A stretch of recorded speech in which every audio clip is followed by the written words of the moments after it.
অতিরিক্ত অর্থ আদায়, কাজে হয়রানি, কার্ড প্রদানে ভোগান্তি সহ বিভিন্ন অভিযোগের পরিপ্রেক্ষিতে ঠাকুরগাঁও জেলা নির্বাচন অফিসে অভিযান চালিয়েছে দুর্নীতি দমন কমিশন।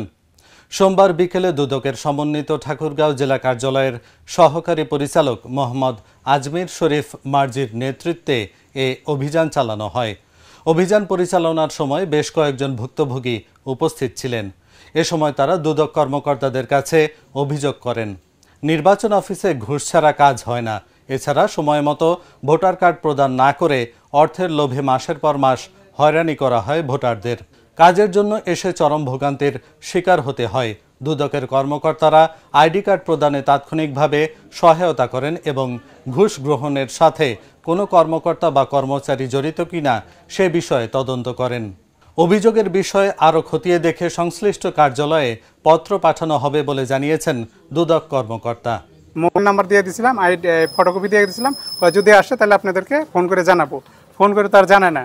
পরে এই যে ঢাকা থেকে যে আজকে এটা আমার ছোটো ভাই ঢাকা থেকে আজকে নিয়ে আসে, আনার পরে এটা দিলাম, আর এই সারেরা আছে বলে এটা দেখে আজকে তাড়াতাড়ি করে বাই করে দিল। বললো যে গোডাউনের নাম নাই, এখানে আসেই নাই। আজকে আবার কীভাবে আসলো?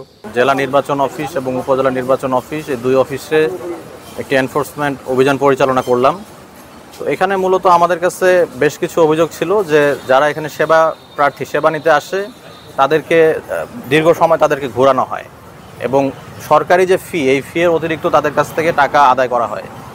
তো সবগুলো অভিযোগ আমরা এখানে আজকে জেলা নির্বাচন কর্মকর্তা ওনার কাছে উপস্থাপন করছি।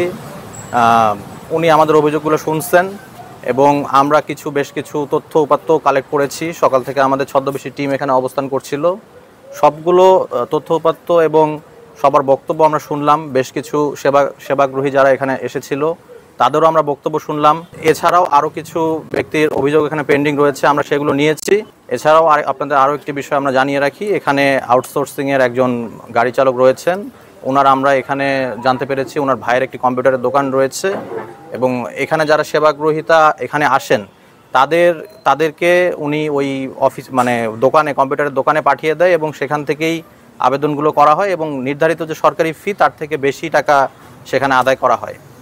তো আমরা এই বিষয়গুলো কমিশনে লিখব এবং তার বিরুদ্ধে আমরা আইনানুগ ব্যবস্থা গ্রহণ করার জন্য কমিশনের সুপারিশ প্রেরণ করব।